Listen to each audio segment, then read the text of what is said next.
আমরা মাঠ পর্যায়ে বিগত 7 বছরের বেশি সময় ধরে নিরলসভাবে কাজ করে যাচ্ছি মূলত গ্রামীণ সুবিধা বঞ্চিত নারীদেরকে প্রতিষ্ঠা করার জন্য এবং তাদেরকে তথ্য সহায়তা দিয়ে সহায়তা করার জন্য।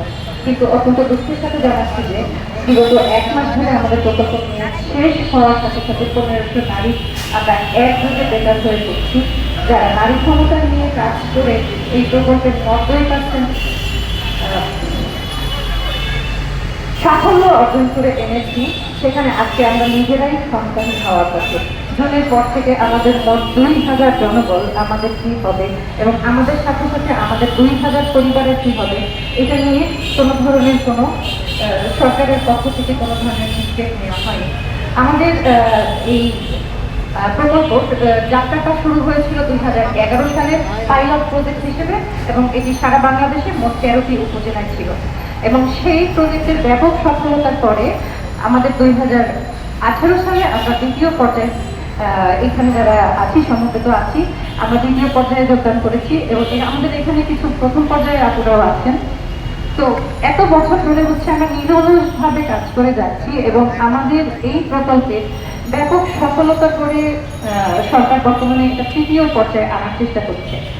আমাদের নিয়োগ পদ্ধতিটা একটু আপনাদের অবগতির জন্য জানাতে চাচ্ছি। সেটা হচ্ছে আমাদের যে নিয়োগ পদ্ধতিটা আমরা উন্মুক্ত পরীক্ষার মাধ্যমে রিটেন, ভাইভা এবং কম্পিউটার টেস্টে 3 ধাপে উত্তীর্ণ হয়ে মেধার দ্বারা আমাদের যোগ্যতার প্রমাণ দিয়ে কিন্তু আমরা এখানে যোগদান করেছি। কিন্তু আমাদের যোগদানের পরপরই আমাদের প্রধান কার্যালয়ের যে স্যাররা ছিলেন ওনাদের আশ্বাস ছিল সবসময় যে প্রজেক্ট পরবর্তীতে রাজস্ব যাবে, তোমরা আমাদের টার্গেট পূরণ করে দাও। আমাদের টার্গেট ছিল 1 কোটি গ্রামীণ নারীদেরকে তথ্য সেবার আওতায় আনা এবং আমরা 2,30,00,000 নারীকে এই তথ্য সেবার আওতায় এনেছি। আমাদের এই প্রজেক্টের মেয়াদ 2022 সালে শেষ হয়ে যাওয়ার কথা ছিল। এরপরে 1 বছর করে 2 বছর, মানে 7 বছর ধরে আমরা নিরলসভাবে কাজ করে যাচ্ছি গ্রামীণ নারী ক্ষমতায়ন নিয়ে। আমাদের এই প্রকল্পটি বর্তমানে সারা বাংলাদেশে 492টা উপজেলা রয়েছে এবং মাঠ পর্যায়ে আমরা উপজেলা নির্বাহী অফিসার, ডিসি স্যারদের সাথে আমরা কাজ করি এবং সকল দপ্তরের সাথে আমাদের যে কার্যক্রমটা এটা হচ্ছে আমরা মূলত সরকারের মিত্র হিসেবে কাজ করি। বিভিন্ন সরকারি দপ্তরের যত ধরনের সুযোগ সুবিধাগুলো রয়েছে এইগুলো জনগণের প্রান্তিক দোরগোড়ায় খবরগুলো পৌঁছে দেওয়া হচ্ছে মূলত আমাদের মূল কাজ। নিয়োগপত্রে আমাদের যে বেতন কাঠামো উল্লেখ করা হয়, আমরা যোগদান করার পরে প্রথম 3 মাস আমাদেরকে ওই বেতন কাঠামো অনুযায়ী বেতন প্রদান করা হলেও পরবর্তী 4র্থ মাস থেকে আমাদের বেতন কমিয়ে 2,500 টাকা করে কমিয়ে দেওয়া হয় এবং তখন আমাদের এই বেতন কমানোর বিষয় নিয়ে তারা কোনো ধরনের কোনো পরিপত্র প্রদান করে নাই। সাধারণত আমি যখন কোনো চাকরিতে অ্যাপ্লিকেশন করব আমরা কিন্তু পত্রিকার সার্কুলারের মাধ্যমেই কিন্তু আমরা অ্যাপ্লিকেশন করে থাকি, কিন্তু হচ্ছে ওনাদের যেটা আমাদেরকে একটা ব্যাখ্যা দিয়েছে যে সিটিতে হচ্ছে গিয়ে বেতন এক রকমের কাঠামো, উপজেলায় এক রকমের কাঠামো।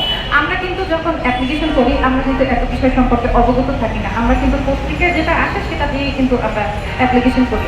তো এই যে ওনারা আমাদের বেতন 3 মাস পরে কমিয়ে দিল, এইটা নিয়ে ওনারা আজ পর্যন্ত আমাদেরকে কোনো ধরনের কোনো লিখিত ডকুমেন্টস প্রদান করে নাই। যদিও ওনারা আমাদের সহকারীদের বিষয় নিয়ে একটা পেপার আমাদের সাবমিট করেছিল, কিন্তু আমাদের কর্মকর্তা যারা আছি তাদের বেতনটা নিয়ে আজ পর্যন্ত ওনারা কোনো ধরনের কোনো কাগজ সাবমিট করে নাই।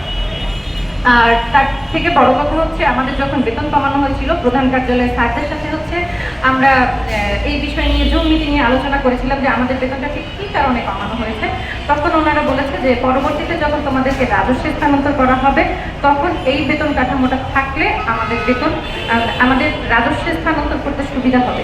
এবং আপনাদের অবগতির জন্য জানাতে চাই যে আমাদের 2018 সালে এবং 2020 সালে জনপ্রশাসন এবং অর্থ মন্ত্রণালয় থেকে 2টা চিঠি এসেছিল যে তথ্য প্রকল্পের প্রজেক্ট শেষ হয়ে যাওয়ার 2 বছর আগে যেন পদ সৃজনপূর্বক জনবলদেরকে রাজস্বে স্থানান্তর করা হয়।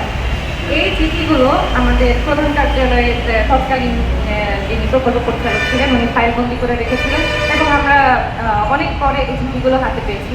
আমাদের প্রকল্পের যে ডিপিপি আছে, সেই ডিপিপি অনুসারে আমাদের এই প্রকল্প শেষ হয়ে গেলে পরে এই যে মানুষগুলো চাকরি করবে, এতদিন ধরে চাকরি করার ফলে তারা সরকারি চাকরিতে প্রবেশের বয়সের সময়সীমাটা শেষ করে ফেলবে, যার কারণে তারা অন্য চাকরিতে যোগদান করতে পারবে না বিধায় তাদেরকে যেন পদ সৃজনপূর্বক রাজস্বে স্থানান্তর করা হয়, এই বিষয় নিয়ে প্রয়োজনীয় ব্যবস্থা গ্রহণ করবে জাতীয় মহিলা সংস্থা এবং মহিলা শিশু বিষয়ক মন্ত্রণালয়, এরকম একটা কথা ডিপিপিতে উল্লেখ করা ছিল। যার কারণে আমরা কিন্তু সবাই হাইলি এডুকেটেড হওয়ার পরেও আমরা কিন্তু কোথাও চলে যাই। কারণ হচ্ছে গিয়ে আমাদের প্রত্যেকটা উপজেলায় যেহেতু আমাদের অফিস সেট আপ রয়েছে এবং আমাদের কাজের ক্ষেত্রটা যেহেতু ফুরিয়ে যাওয়ার মতো নয়, তাই কিন্তু আমরা কেউ কোথাও যাইনি। তাছাড়া উপজেলা থেকেও সবাই আশ্বস্ত করেছে, আমাদের প্রধান কার্যালয়ের স্যাররা সবাই আশ্বস্ত করেছে যে ভবিষ্যতে আমাদেরকে অবশ্যই রাজস্বে স্থানান্তর করা হবে। মন্ত্রণালয় তাদের নিজ সুবিধার্থে আমাদের যে প্রথম ডিপিপি ছিল, যেইটার মধ্যে হচ্ছে গিয়ে আমাদের রাজস্বে স্থানান্তর করার কথা ছিল, সর্বশেষ সংশোধনীতে ওনারা ওই অংশটুকু বাদ দিয়ে ওনাদের প্রয়োজন মতো ডিপিপি করে নিয়েছে।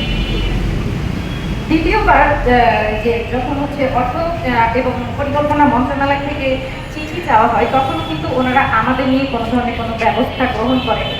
এই প্রকল্পের 100%-এর মধ্যে 90% সাফল্য অর্জন দেখিয়ে আমাদের প্রধান কার্যালয় এই প্রকল্পের তৃতীয় পর্যায়ে আনার জন্য সরকারের কাছে দাবি করেছে।